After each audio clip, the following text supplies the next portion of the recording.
Welcome to the deep dive. Today, we're looking at a really interesting paradox in San Francisco. This global hub for innovation, but it's famously foggy, gets quite a bit of rain. What if it could actually turn that weather, the stuff that usually hinders solar power, into energy itself? Sounds, well, almost poetic. Yeah, exactly. And that's really our mission for this deep dive. We want to explore how San Francisco could potentially harness its unique climate, not see as a limitation, but maybe as an asset. We're looking into things like triboelectric nanogenerators, TEES for short. And for you, our source material includes a pretty detailed white paper, some university studies, city reports to basically give you the key insights into this whole idea. Okay, so let's set the scene first. The fog. It's iconic SF, right? Mhm. But for solar panels, especially out in the Sunset or Richmond, it's a real problem. We're talking, what, a 40 to 60% drop in efficiency compared to sunnier places? That's right. Even with, over 260 sunny days a year on average, that marine layer just hangs around.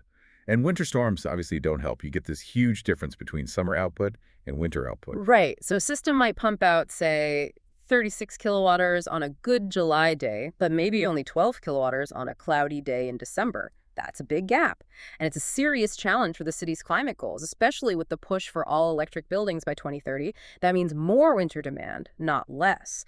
So how do you even start thinking about using the fog and rain itself? Seems counterintuitive. Well, that's where these TANIs come in, triboelectric nanogenerators. It's fascinating tech. Basically, they convert mechanical motion, like a raindrop hitting a surface, its kinetic energy, directly into electricity. Oh, okay, like static electricity, kind of rubbing a balloon on your hair, but engineered. Yeah, exactly that principle, Okay. but engineered on a micro scale. There was a Tsinghua University study in 2025.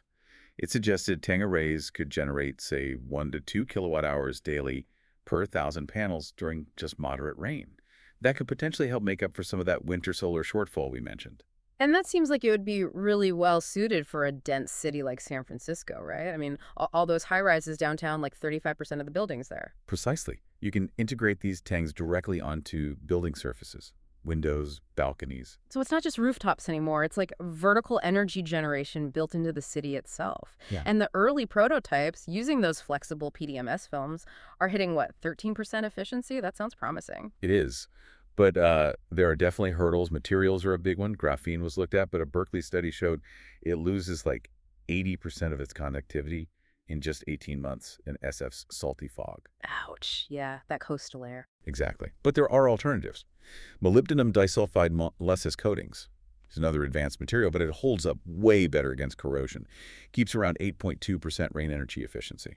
Okay, so the material science is moving forward, but what about the economics? That always seems to be the real world challenge, especially in a city where, what is it, 70% of people rent? Yeah, that's the classic split incentive problem. The landlord pays for the installation, but the tenant sees the savings on the energy bill. Or doesn't, if the landlord doesn't invest. Right. So it makes it harder to justify putting in a more expensive hybrid Tenishishi also system. The payback takes longer, maybe over 10 years versus 7 for just standard solar panels. Correct. But policy is starting to address this. There's Senate Bill 379 from 2024. It actually mandates rooftop access for tenant-funded solar projects in larger multifamily buildings. So that's a step. And you can also think about integrating TANGs into existing infrastructure, like stormwater systems. Imagine them in downspouts, like maybe at Moscone Center, or even in pipe turbines. They're testing that at the PUC's Southeast plant upgrade. Huh.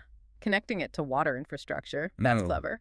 But what about equity? Does this tech reach neighborhoods that need lower energy costs the most?